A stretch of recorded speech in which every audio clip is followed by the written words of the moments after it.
Mbote na bino bana ekolo Congo, bana Brazzaville, bana Poto, bana Afrika mobimba. Boyebi toujours toza kokoba se kokoba na kati ya masolo na biso na kati ya base na bino boyebi Congo Live TV.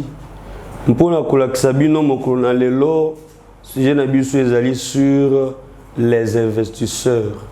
Balobi ba investisseurs bakoya na Congo. Foto e basoki bakoya mokolo nini to bakoya te. Mokolo na lelo toko développer yango penza. Mpo ya nini ba investisseur bakoya na Congo te. Dossier ezali mulai. Ba investisseur baza na mwa ba principe o bango ba observaka na kati ya ekolo mpo ete bayeba kokota ko investir na ekolo wana. Ya liboso tokolobela sécurité juridique. Na kati ya ekolo po ete ba investisseur bakita esengeli sécurité juridique ezala bien posée, organisée. Na kati ya ekolo Congo toali na insécurité juridique. Eloko ya liboso ekokimisa ba investisseur. Moto akoya kosala magasin na e, boutique na e, entreprise na e, usine na e. Makoza la tracasser mikolo na mikolo. La police bazileka mabe, DGI baleka mabe, na ba impo mosusu ya lokuta ekobotama. Soko ke na ba marché na biso, okiti na marché de la liberté na pesa ta exemple wana. Batia ba taxe na ba impo ya lokuta ebele. Esengeli kutu gouverneur de la ville akita a vérifier makambo wana, boyebi kenga la kosaka te, na lobaka toujours vérité. Oye na grand marché zando, ezana ba taxe mususu oyo DGI ba ebité. Il y a ce qu'on appelle dépôt ouvert. Dépôt ouvert na ba marché na biso ezali taxe mobimba, mais na DGI na code ya DGI ezala raté. Wana ezali déjà insécurité juridique. Tracasserie à la police, ba kitabisika ba etuba koteka ba kosaba commerce na bango. Ataku tumutaza en ordre bakosenge mikanda na ye na sima bakoya toujours kontrakase abaksa apesa boye il faut ka ba corruption lelo na tongo na ti kozana ba Nigeria ba vendeur du marché bazali pe ba investisseur bayaka ko investir na kati ya Congo batandelinga lolenge ni bakonyokama na la liboso ya ba police na biso na ba autorité ya DGI ata mutasomba mikanda nyonso mais soki ka bango ba kiti na terrain il faut aluka mbongo ya corrompre bango ekomi babengango makolo nini makolo yo tamboli leta futaka yote obelende bango ba opesa mbongo po tambola na makolo. Donc ezali déjà ba élément important, il y a insécurité juridique. Tozana climat des affaires. Qu'est-ce qu'on appelle climat des affaires? Apaisé pour na ba investisseur ba kitana kati ya ekolo. Il faut tozala na banzela. Ndeko Kabila à son époque ayaka awalobi 5 chantiers du chef de l'État. Tozo tonga banzela. Banzela yango na ebite soke tonga ma la horizon nini. E komi ka babandela banzela ba Belge batia ki na Kisasa mais ba fungola nde banzela ya sikate. To alaka na ba projet. Nazo boka professeur Bobo wa Kaembe na sujet wana poye azaki moko ya bato ya Kabila. Tokepa na ye totuni me projet ya autoroute batianzila et ko relier ba province nyoso. Amema yango epa ya Kabila balalisa yango pongi bavandisa yango abi ba projet ya boyekoli ya mbongo ebele. Mais boye na 5 chantiers pour tonga banzela mais bokomi kobanga ke ba projet koli ya mbongo ebele batikala ko tonga nzela wana te. Mais pourquoi banzela tonga mate mais to bayembela biso pendant 5 ans il y a 5 chantiers à chef de l'État. La fin est comme la révolution de la modernité. Mon côté Salima. Na période oyo tozeli banzele tongama tomoni e bandi baso tout monto na ndeko na biso Félix Tshisekedi. Or pour na climat des affaires ezala apaisé eza baso tout monto te. Oui, eza pour na peut-être ko diminuer ba embouteillage na Kinshasa, ce tout monto eza toujours important, mais ce qui est plus important, ezali banzela oyo relié ba province, ezala ka ba Congo te, ezaka ka Bandundu te, ezali pe Kasai. ngai na kita na Kasai na yebisi bino bana ekolo pasi weza na Kasai likolo ya nzela muto atambola kuna te akoyeba te. Nzela ya kolongwa Chikapa tikananga, nzela ya kolongwa Kananga kokende Mbujimai, nzela ya kolongwa Mbujimai kokende Lubumbashi, nzela eza penza na pasi. Soko longwe Kisangani okende Beni, soko longwe Beni okende Goma, banzela wana eza toujours na ba difficulté.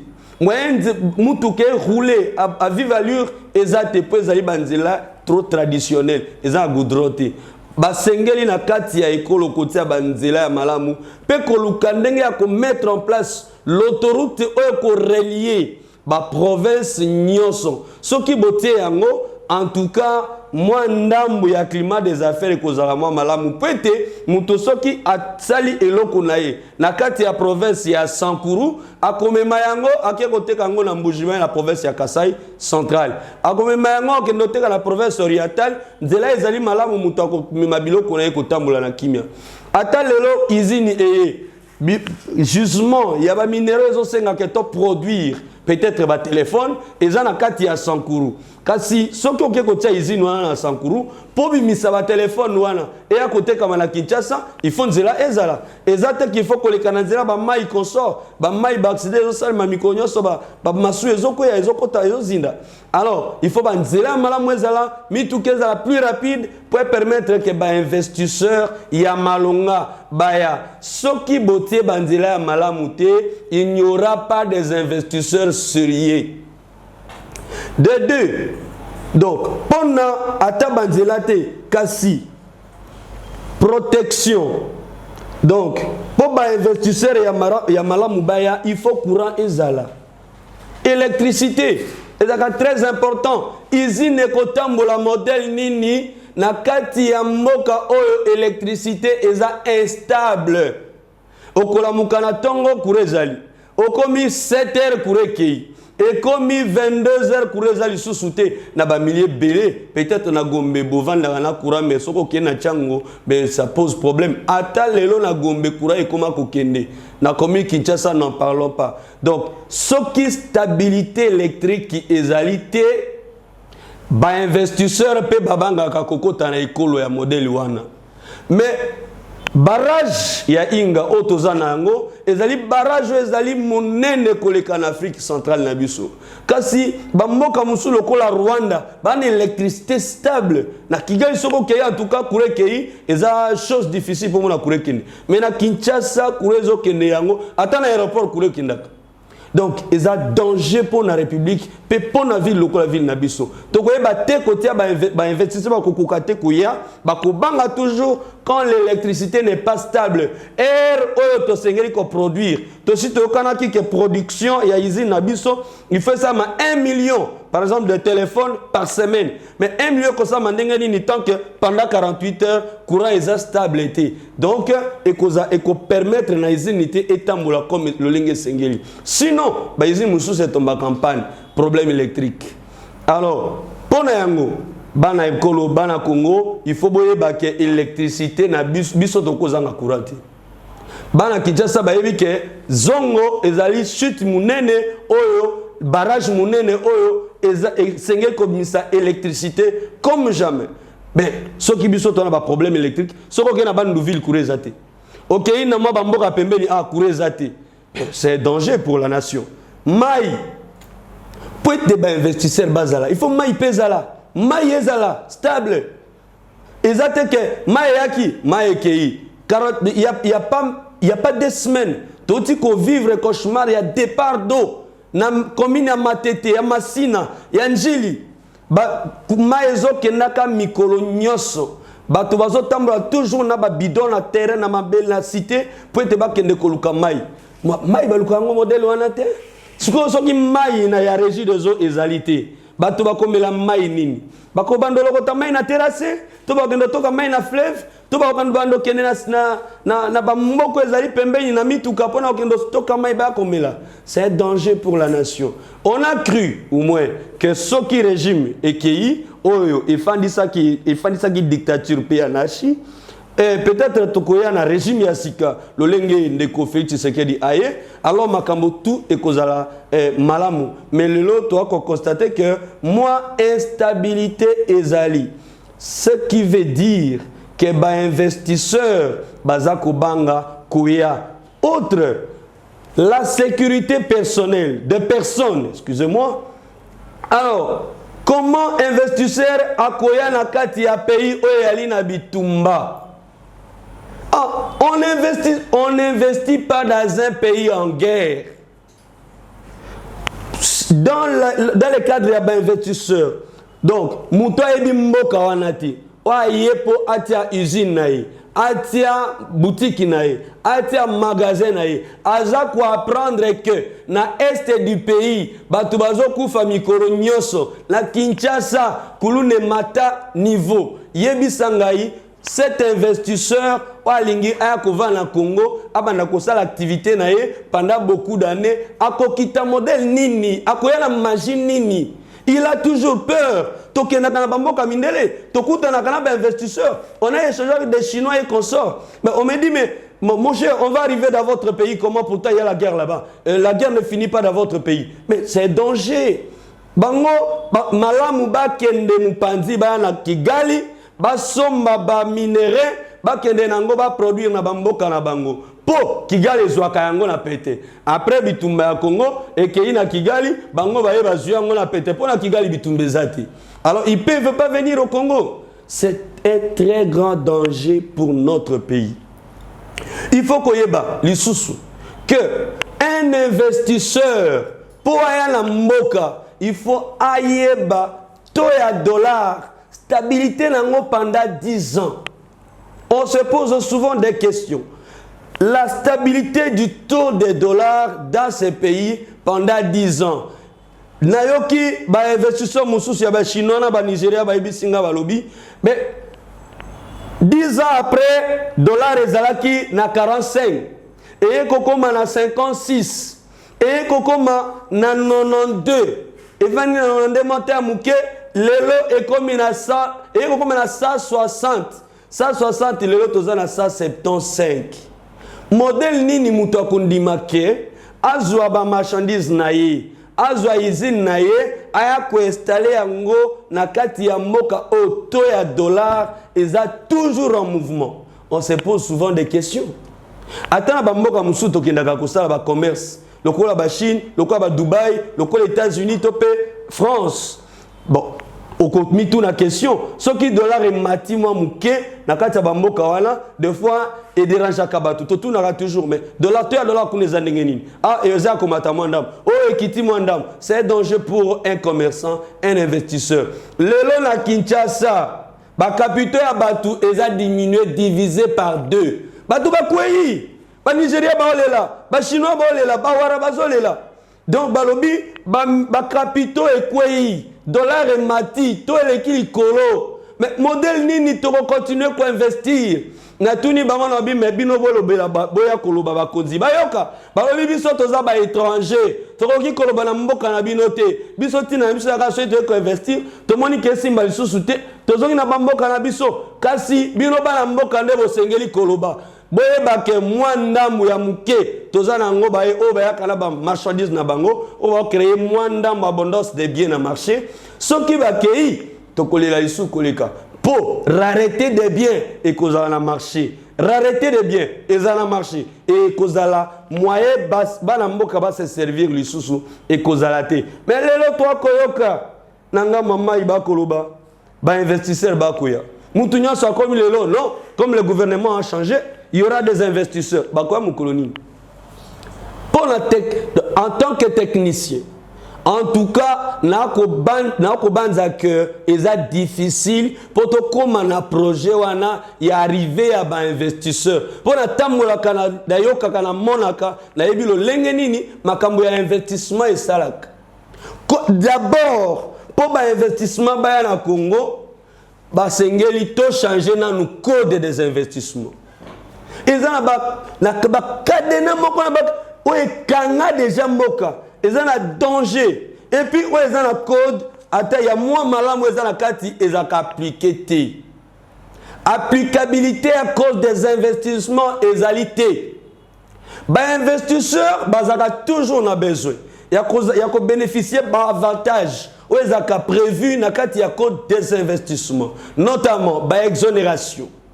Mais un investisseur qui vient avec un capital important, il vous demande d'être exonéré, avec quoi exploiter la zone A. Peut-être il n'y a pas beaucoup d'avantages, mais il y a une zone B. À la zone B, peut-être on va comprendre la technique, il y a des investissements. Et dans la zone B, il y a des avantages. Tant qu'on a la zone B, tout est banni. Moi, bon accorder sous avantage égalité. Il aura du mal à investir, excusez-moi, dans un pays comme ça. Alors, un investisseur qui veut investir, par exemple, le loto comme on a, Chinois, commis un peu partout. Mais ça qu'on déplorer que avantage à cause des investissements, bénéficier d'un côté. Il faut maintenant, surtout encore, il faut que tu aies la NAPI. ANAPI, bakosa magouya makasi, nakati mboka. Organisation wana ya code ya oetali ba investisseurs. ANAPI, Agence nationale pour la promotion des investissements. Musala bakosala e komona na te nakati ya ekolo. En tout cas na pipo na ngai, il faut babuka batu nyonso ba nakati wana. Balongola bango. Elo bakosala komona na te. Bande ba miyibi. Bazako ezaka ba investisseurs baye. Balingi bakota, bapesi bango ba conditions plus difficiles pour bakoka ko investir. Ba investir bazoko zonga, bakoya boye, basuki na nzela bazongi. Il y a pas moyen d'investir au Congo. Simplement que l'ANAPI et puis musala bapesa bango ezani.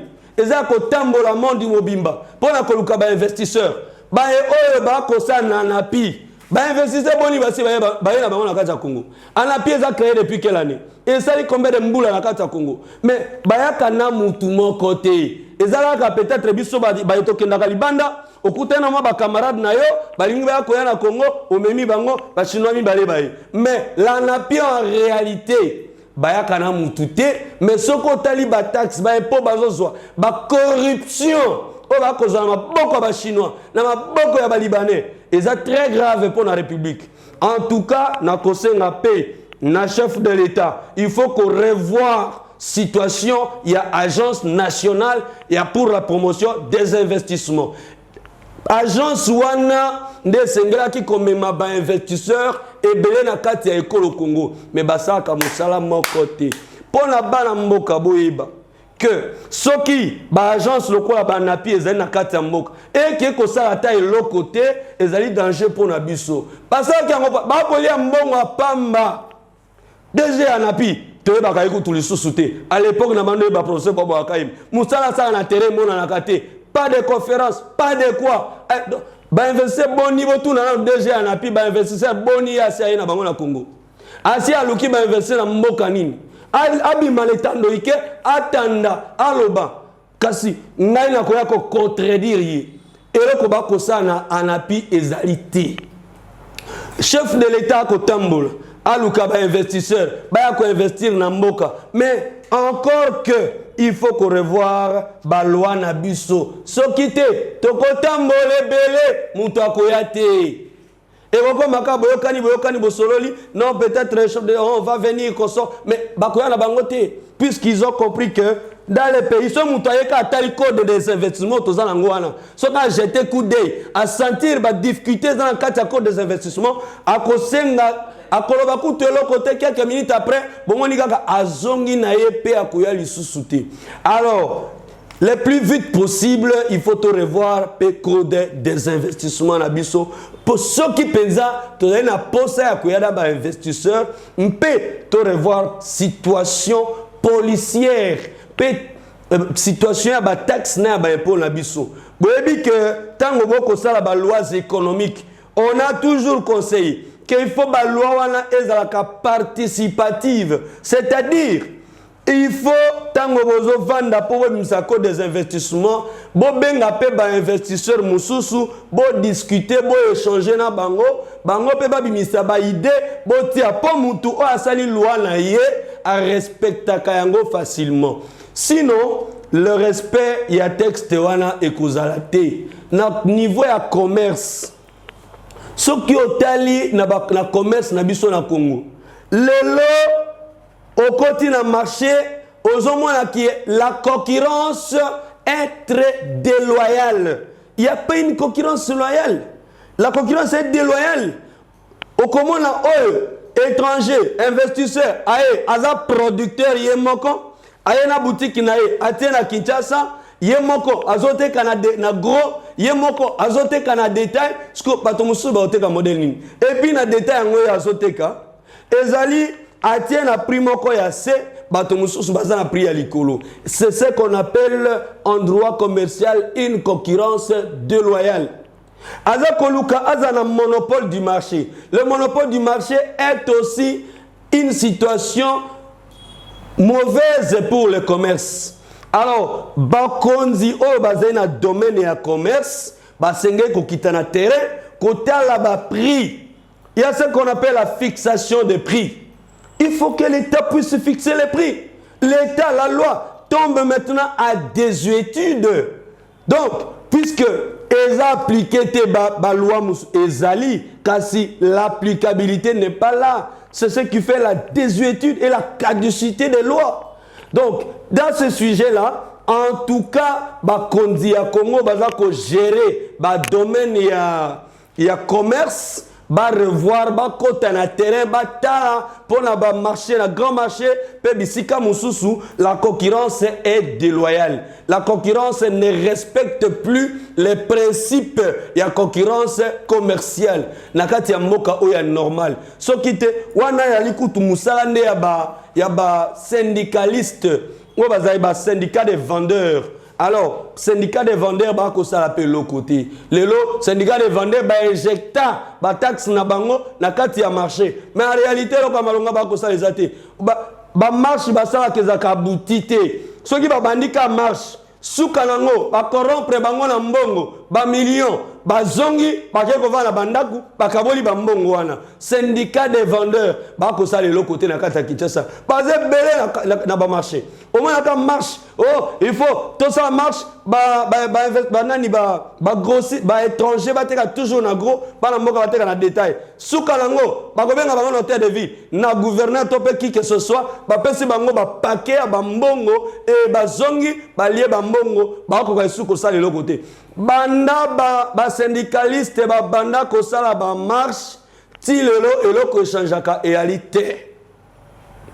Et là, qui si que bazali penza na nzela ya malamu te tolobana oyo alinde likambo ya vérité na kati ya Congo il faut que na vérité soki tolobaka droit de l'homme so tobama mususu il faut tolobela pe commerce po lelo ba kokosa bato ke ba investisseur ba koya nana ko ba investisseur ba koya bango te na minute et ali moi pasi po to ya ba investisseur to kozela na janvier po na yoka ki ba combattant na base ba lobi na janvier ba investisseur ba zoya ngala ozela janvier total combien d'investisseurs comme la Katambouk.